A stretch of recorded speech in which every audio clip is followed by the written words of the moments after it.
Sir कल मैंने एक अंकल को पेशाब की नली डाली और उनको ब्लड आ गया, तो बताइए मेरी क्या गलती हुई।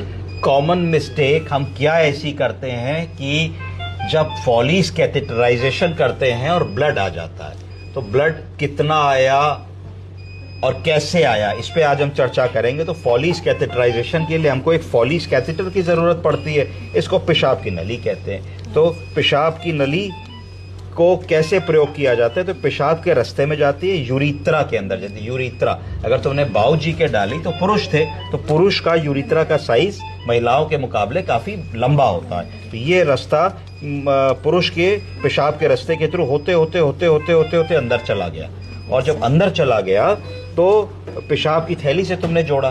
जब पेशाब की थैली से तुमने कैथेटर को जोड़ा तो तुमने देखा कि पेशाब की थैली में पेशाब आया कि नहीं आया।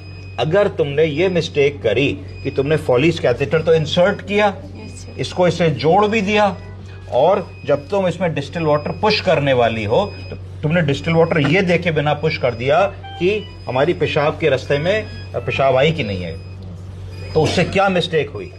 उससे ये मिस्टेक हुई कि संभवतः तुमने जिन बाबूजी के पेशाब के रास्ते में नली डाली, उनके पेशाब के रास्ते में एक फॉल्स पेशाब का रास्ता बना हुआ था। उसको कहते हैं यूरिथ्रल स्ट्रक्चर। क्या कहते हैं? Urethral structure. कि नॉर्मली तो पेशाब का रास्ता ऐसे होना चाहिए, ऐसे होना चाहिए, सीधा होना चाहिए ना, तो सीधे में तो तुम्हारी नली इसके अंदर से चली जाती। अब क्या है कि उनका पेशाब का रास्ता ऐसा था, ठीक है, इसको स्ट्रक्चर कहते हैं। तो तुमने जो पेशाब की नली डाली वो यहां आकर के इसी में कॉइल हो गई, ठीक है, और पेशाब की थैली तक गई नहीं। जब पेशाब की थैली तक नहीं गई तो तुमने यहाँ पे पेशाब की थैली को छोड़ के जब उसमें डिस्टिल वाटर पुश किया तो बाऊ जी का पेशाब का रास्ता, जिसको यूरिथ्रा कहते हैं, क्या कहते हैं? यूरिथ्रा। गुर्दे, बोलो किडनी। किडनी से दो ट्यूबें निकली, यूरिटर। यूरिटर पेशाब की थैली में जाके जुड़ी, ब्लैडर। ब्लैडर से पेशाब का रास्ता निकला जहां से पेशाब करते हैं, यूरिथ्रा। तो तुमने यूरिथ्रा में जो नली डाली वो ये सोच के डाली कि ये यूरिथ्रा को पार करके ब्लैडर में चली जाएगी, पर आपके केस में संभवतः ऐसा हुआ कि ब्लैडर को पार करके वो यूरिथ्रा को पार करके ब्लैडर में नहीं पहुंची और वो यूरिथ्रा में कॉइल कर गई। और जब आपने इसमें 20 ml डिस्टिल वाटर भरा तो 20 ml डिस्टिल वाटर भरने से यूरिथ्रा रप्चर कर गई और अंदर चोट लग गई पेशाब की जगह में, जिससे उनको ब्लीडिंग हो गई। ये एक नॉन मेजर कॉम्प्लिकेशन है। तो की होम मैसेज ये है कि महिला या पुरुष कभी भी आप किसी को नली डालें तो जब तक पेशाब की थैली के ट्यूब में पेशाब ना आने लगे तब तक आप कभी भी डिस्टिल वाटर नहीं डालेंगे।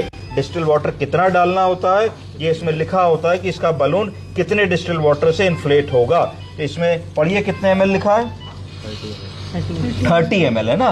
तो इस पेशाब की थैली में 30 ml यानी कि 10-10 ml की 3 बार तुम सिरिंज अगर भर के डिस्टिल वाटर डालोगे तब ये गुब्बारा फूल जाएगा। तो अब सोचो कि पेशाब के रास्ते पे अगर ये गुब्बारा फूला है, किसी के पेशाब के रास्ते में हम 30 ml फ्लूइड भर दें तो उतनी तो वहाँ जगह नहीं होती है, तो वहाँ चोट लगेगी, नुकसान होगा, ब्लीडिंग होगी, इंजरी होगी, जिसकी वजह से रक्त कोशिका फटेगी और खून आ सकता है।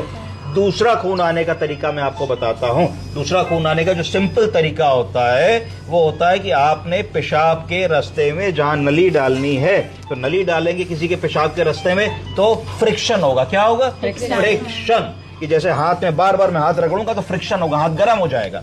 तो अगर मैं दोनों हाथों के बीच में थोड़ी क्रीम लगा के रगड़ूंगा तो फ्रिक्शन कम हो जाएगा। तो आपने गलती ये करी हो सकती है कि आपने लुब्रिकेशन, चिकनाई और बेहोशी की दवा जिसको ज़ाइलोकेन या लिग्नोकेन जेली कहते हैं ये कम भरी होगी। कुछ लोग गलती करते हैं कि थोड़ी पुरानी ट्यूब है उसी को इस्तेमाल कर लिया। हर बार नई ट्यूब होनी चाहिए, स्टरलाइज्ड होनी चाहिए और properly glands of the penis के हेड को क्लीन कर लेना चाहिए, हाथ से पकड़ लेना चाहिए और पकड़ करके पूरी की पूरी ये ट्यूब जो है उसके अंदर डाल देनी चाहिए। क्यों डाल देनी चाहिए? जिससे कि पेशाब का पूरा रास्ता लुब्रिकेट हो जाए, यूरिथ्रा पूरा रास्ते में सुन्न भी हो जाए और चिकनाई भी आ जाए। और अगर आप और डालेंगे तो यूरिथ्रा से ब्लैडर में थोड़ा चला जाएगा, कोई इससे नुकसान नहीं। फिर जब उसके ऊपर आप स्लाइड करेंगे तो बहुत मजे से वो चीज स्लाइड हो जाएगी। जैसे कि अगर आपकी चूड़ी ना उतर रही हो और आप हाथ में कोकोनट ऑयल, गरी का तेल लगा के चूड़ी उतारे तो सर से उतर जाती है कि नहीं उतर जाती है? तो वही चीज होगी। तो अगर मान लीजिए आपने ये कम लगाया और आप कैथेटर को मैनिपुलेट कर नहीं जा रहा अंदर भी ड्राई है यूरिथ्रा, तो रेजिस्टेंस डेवलप होगी और बूढ़े लोगों में बहुत ड्राई स्किन होती है, बहुत जल्दी वहाँ इंजरी हो जाती है, पर उसमें छोटा मोटा थोड़ा खून आएगा और उसमें खून बिना डिस्टिल वाटर पुश किए आएगा। हमारी समस्या थी कि हमने नली डाली, डिस्टिल वाटर पुश किया, यूरोबैग कनेक्ट किया और यूरोबैग में खून आ गया, तो यूरोबैग में खून इस वजह से आया। अगली बार हम ऐसी गलती नहीं करेंगे। धन्यवाद।